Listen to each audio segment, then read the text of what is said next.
naquele laudo? Vou falar o quê? Olha, a prefeitura falou que era só isso aqui que eu tinha que ver. Né? E eu não preciso dizer o que você tem que ver. Quem tem que saber o que tem que ver é você. Você que vai assinar, você que é o responsável. Sabe? É assim, você vai no médico, né? O médico te passa um monte de exame. Você não chega para ele e falou assim, mas por que você não pediu para mim aqui uma contagem de plaqueta? Por que você não pediu isso? Ele sabe o que ele tem que pedir para você. É ele que está te dando o contrário. É ele que diz o que você tem que mostrar para ele te diagnosticar. A mesma coisa é o profissional de engenharia, de arquitetura. Ele é que tem que saber o que ele tem que fazer. É ele que tem que identificar o que tem que ser feito na edificação. Mas eu não sei se é fora da ordem, se é na ordem. Desculpa, pessoal. Meu nome é Elias Aranda, eu sou da Reforço Sul Engenharia, especializado em recuperação e reforço de estruturas. Na verdade, quando você coloca no laudo o nome estabilidade, você está dizendo que você quer por parte do vistoriante, uma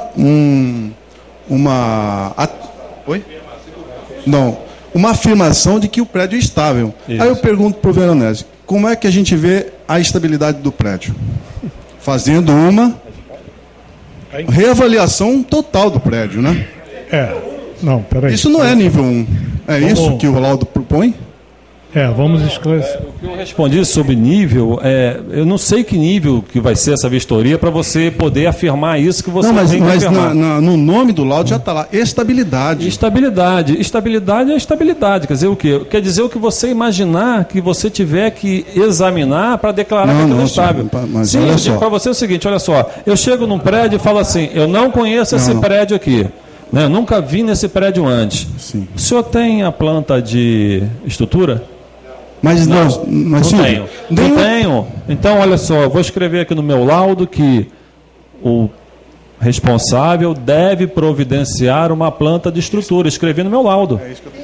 Escrevi no meu laudo, fiz lá uma exigência, escrevi no meu laudo. Não, mas Silvio, isso olha eu estou só. imaginando agora que é esse caminho. Eu estou perguntando isso porque eu acho que... Peraí, pessoal. Peraí um pouquinho.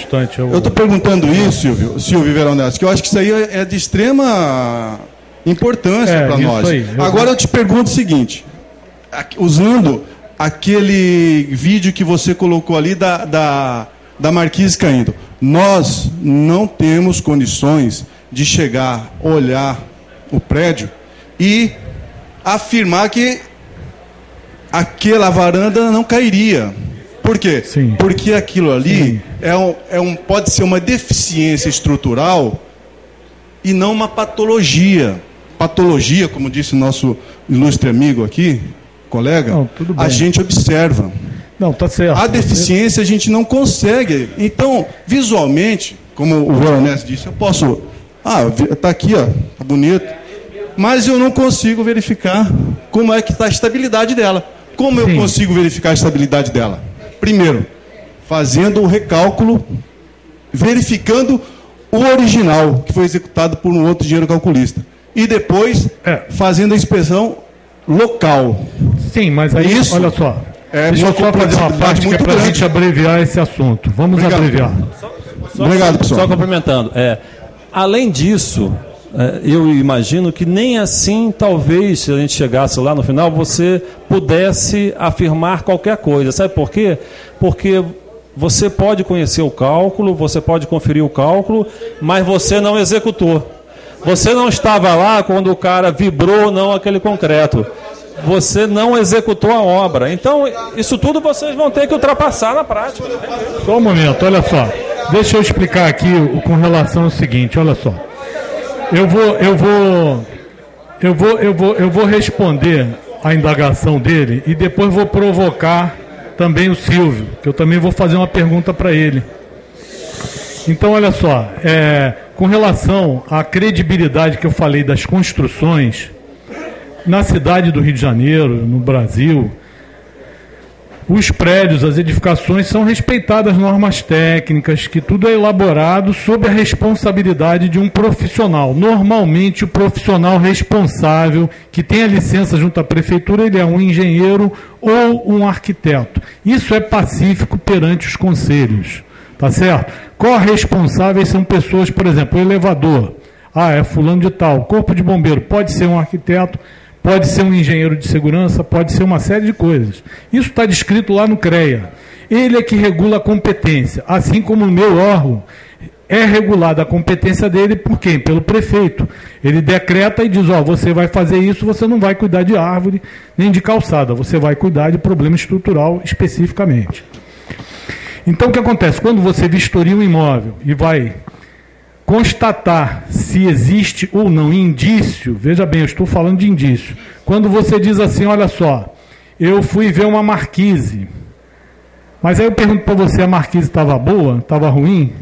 Isso é pergunta de um leigo, né? A marquise está estável, você não vai poder atestar a estabilidade dela, a não ser fazendo uma inspeção, uma situação toda diferente. Eu queria dizer para vocês uma coisa, existe um prédio na cidade que está interditado há mais ou menos 10 anos as varandas. A justiça, inclusive, entrou e interditou e cobrou, quer dizer, não cobrou, isso aí é diferente. Foi elaborada uma perícia, nós fomos lá, elaboramos um laudo, solicitamos que fosse feita a inspeção, a verificação técnica estrutural. E foi constatado que houve uma troca da ferragem, da laje, em balanço. Porque a viga de periferia ela não tinha função estrutural, ela tinha função só quando você executasse, você olhar a distância que... O que acontece? Aquilo era um elemento retilíneo. Quando você executa uma laje e ela fica de topo, às vezes ela fica com defeitos que você, para corrigir isso, só metendo massa e nivelando, não tem jeito. Então você faz uma viga de peito que é para você olhar e falar, não, aquilo ali é como um requadro de uma moldura de um quadro qualquer, de um retrato, de uma coisa desse tipo. Aí é uma coisa mais arquitetônica, tá? Que é justamente aí os arquitetos, eu reputo como pessoas que estão mais ou menos entre Deus e a técnica, porque eles têm o toque de Midas, né, para...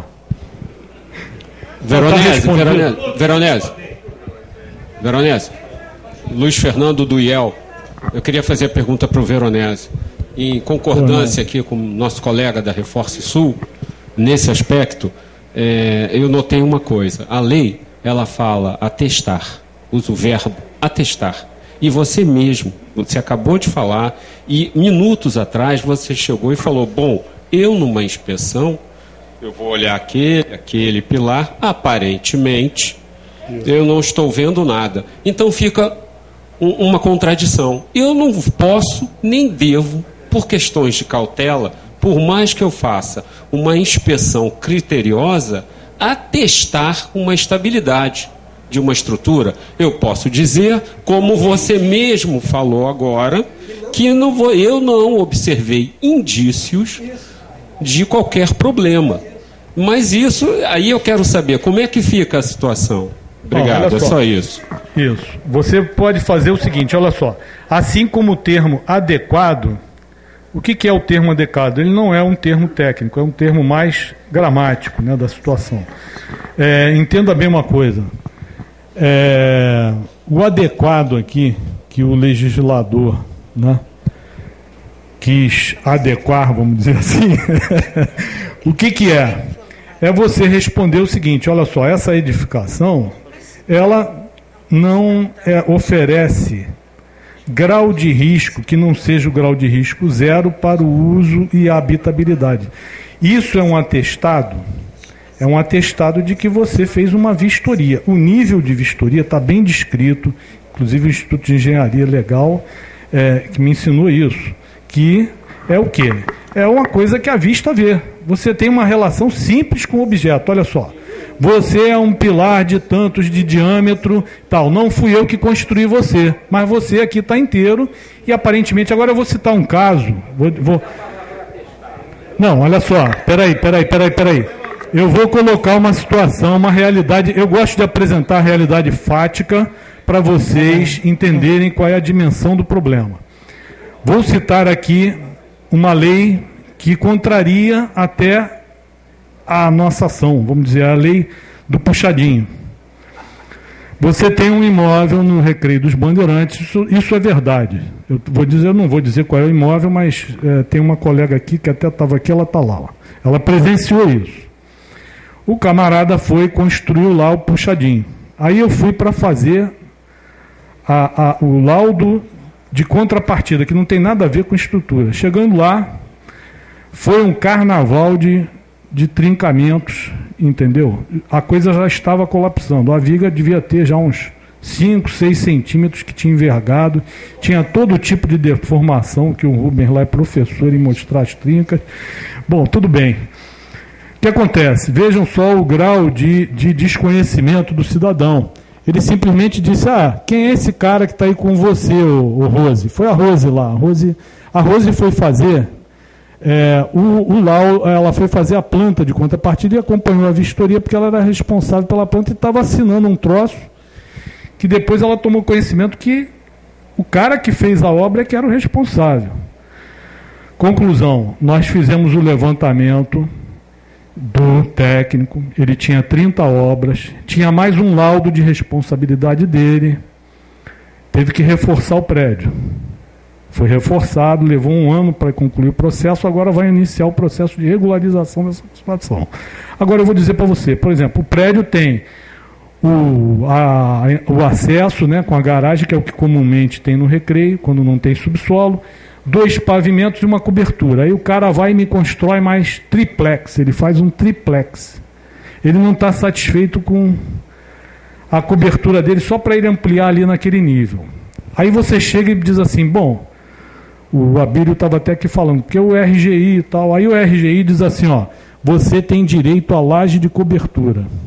Quando ele diz para você que você tem direito à laje de cobertura, ele quase está te dizendo assim, toma um brevê porque o céu é o limite, vai botando aí em cima que isso vai, né, vai aumentando, tá entendendo? O Antero, que está aqui presente, né, obrigado pela sua presença, até diz que tem um juiz que, por decreto, né, lá por decisão judicial, contrariou a gravidade. É uma lei que você não pode contrariar, tá? Que é aquela que a gente está... Porque num edifício que ele mora lá, ele disse que não era para ninguém se meter e tal. Eu não sei qual é o caso, a gente só diz o fato, mas não sabe qual é o... Bom, então é isso. Você bota em cima de um prédio que está dimensionado com 3 elefantes, aí você vai e bota mais 3 elefantes em cima dele. Olha, 1 elefante incomoda muita gente, 2 elefantes incomoda muito mais, 3 elefantes... Aí você vê que a situação da segurança, o que é a segurança predial em estrutura? É um coeficiente, é um número matemático que você vai calcular e vai dizer, olha, essa marquise aqui ela não tem segurança, por quê? Porque ela teve um vício construtivo, ela teve uma alteração qualquer que tiraram o tirante que existia para sustentá-la, então ela pode vir a colapsar. É isso. A estrutura é uma coisa que eu vejo assim... Existem níveis que você vai achar uma complicação. Agora, o técnico, ele tem a propriedade de perceber isso, né? A gente sabe que, por exemplo, uma marquise é uma peça estrutural que tem só um vínculo de apoio. Então, é muito simples, mas também é muito simples de cair. O pilar é a peça que tem, sofre o kipp ou a flambagem, que é a situação de maior... risco para essa coisa. Então não se está se exigindo aqui isso, porque vocês estão falando de uma coisa que é o seguinte, eu estou atestando um troço que eu não sei realmente. Você está atestando o que é a vistoria, o que é o relatório de vistoria. Se você não tem a capacidade de chegar e determinar isso. Agora, se você percebe que o cara construiu mais 2 andares, eu acho que ninguém vai chegar e falar assim, olha só, esse prédio tinha 3 pavimentos, agora ele tem 6. Será que foi feito um reforço estrutural? Não, aí o camarada da cobertura chega e te mostra, não, mas aqui no RGI diz que eu poderia construir em cima da laje de cobertura, mas ele não disse que você tem segurança predial para fazer isso tudo.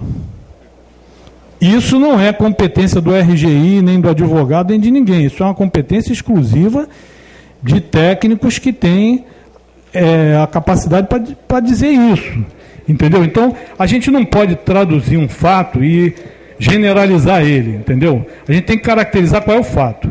Eu costumo dizer, para chamar bem a atenção com relação a isso, é o seguinte, você tem 2 luas, a lua do fato está aqui desse lado.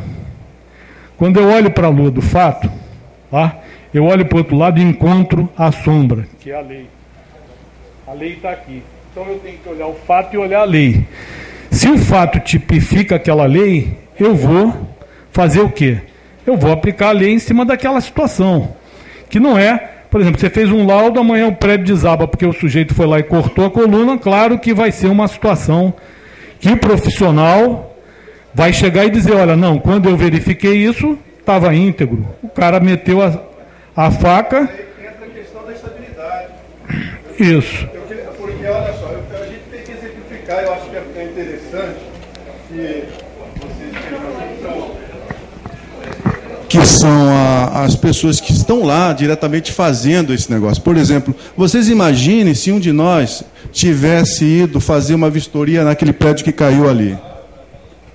Nós não saberíamos que não tinha um pilar lá, tinham tirado o pilar. Agora, aí as pessoas costumam dizer, não, prédio velho é bem feito, está lá há 60 anos. Eu costumo dizer para as pessoas o seguinte, as coisas caem. As coisas caem. O prédio tinha 60 anos, caiu, e se o cara foi lá, verificou o prédio bonitão, parado lá, mas ele não verificou a estabilidade, como teria que ser verificado. Não, mas olha só, você está se referindo ao edifício entendeu? Liberdade? Aí como é que ele ia verificar essa estabilidade? Sem verificar os cálculos estruturais, sem então, verificar. Agora eu vou te dizer uma outra coisa. Eu entrei no edifício Liberdade. Entrei no edifício Liberdade há mais ou menos 15 anos atrás, ou coisa mais um pouco disso. Tá? Eu conhecia o dono do prédio, Paulo Renha, né, falecido. Na época ele ainda estava bem de saúde, tudo. Tomei um susto quando eu vi na televisão que era o prédio dele, que eu não sabia. Então há 15 anos eu entrei, era um sujeito extremamente rigoroso, a ponto do noticiário mostrar que ele era o cara que distribuía as bolinhas lá no Jockey Club, tá? Então ele tinha um rigor muito grande com essa situação. Tanto que, quando eu cheguei lá, quando o prédio desabou, o meu filho estava estudando no centro da cidade, então o que aconteceu? Eu estava tomando banho, isso era umas 7 horas, 8 horas da noite, e o secretário Sérgio Dias ligou e dizendo assim, olha, Veronese desabou um prédio. A minha mulher até atendeu o telefone e falou, um tal de Sérgio que quer falar contigo. Eu falei, não, esse tal de Sérgio Dias é o meu secretário, me dá aqui. Aí eu atendi, ele falou, desabou um prédio. Eu falei, eu não tenho conhecimento, nem noção de nada que possa estar desabando na cidade. Então eu saí rápido, eu sou motociclista, não sou motoqueiro, fui de moto até o local e estava chegando o corpo de bombeiros. Quando eles jogaram o foco e de lá eu liguei e falei, avisa, aí falei, isso aqui está parecendo